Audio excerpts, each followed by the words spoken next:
The David Pakman Show at davidpakman.com. Become a David Pakman Show member. The best way to support strong independent media, go to davidpakman.com/membership. You'll get the bonus show audio and video, as well as the commercial-free podcast and an archive of our shows that goes all the way back to 2005 for pennies a day, Lewis. Literally pennies a day.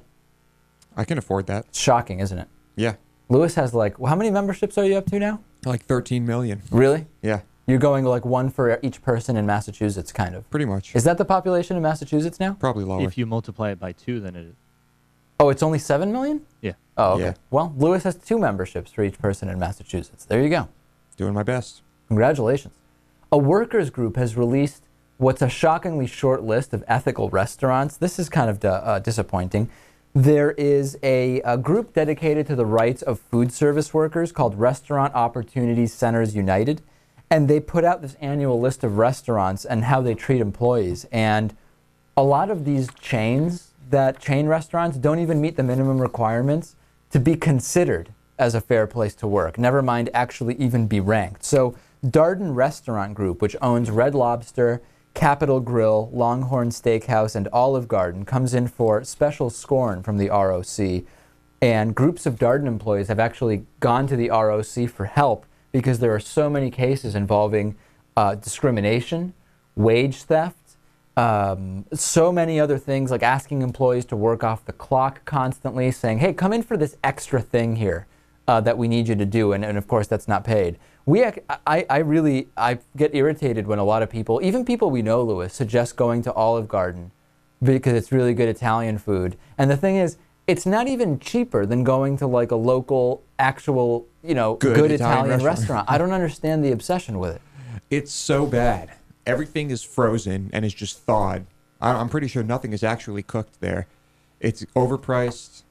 It's just the worst. There you go. Well, a vast majority of U.S. restaurants did not score well at all in this diner's guide. Starbucks, McDonald's, Arby's, Hooters, Denny's, and dozens of others failed to even offer tipped employees anything more than an average of $2.13 an hour. Now, I didn't know that McDonald's employees were considered tipped employees. Neither did I. Yeah, maybe that's a mistake. I don't really understand that. Or I guess okay, I see what's going on. And the ones who aren't tipped, they aren't beating the minimum wage at all. So it's just absolute minimum wage that you're getting at McDonald's. And if you believe Michelle Bachmann, it should be even lower, shouldn't it, Lewis? Right. It could be 1 cent an hour if you wanted it to be. Okay, so who was positively rated in this? Well, it's not too many. It's the restaurant's owned by celebrity chef Tom Colicchio, who's part of the High Road Roundtable program. And Five Guys is a fast food chain that was highly rated. In-N-Out Burger was highly rated. Of course, the only problem there is you risk running into meat glue or pink slime or tuna scrape. So that's probably reason to stay away also. Right. But, I mean, if you're going to get fast food, why not support the ones who treat their employees better? Yeah, I mean, we just don't have any of these in our area. No, we don't. Where is Five Guys? I saw one in Washington, D.C. when I was there. I think they're out west, too. Really? Pretty sure. I know In-N-Out Burger is definitely on the West Coast, but they may also be in other parts of the country. No idea. I'm just not familiar with Tom Colicchio at all. I don't know what restaurants he has. No clue. Never heard of him. Yeah. What's your go-to fast food spot at this point? I have not been to a fast food restaurant in a long time. Really? Last one I probably went to, it was probably a Wendy's. I mean, Really? unless you consider Subway to be fast food. Yeah, I think we do, right? Nathan, Subway's fast food. I mean, it has to be. Well, I mean, we want to distinguish between food that comes out quickly and, junk food. Right. I mean, Subway's probably both. Yeah, it probably. What do you get Subway. when you go to Subway? What do you get? Usually just a foot-long turkey on wheat. Turkey, huh? Yeah. Hey, Wheat. Lewis. Sorry. Go ahead. No, go ahead. Lewis, what was that place that I ate at the other day that you said was okay at the highway stop?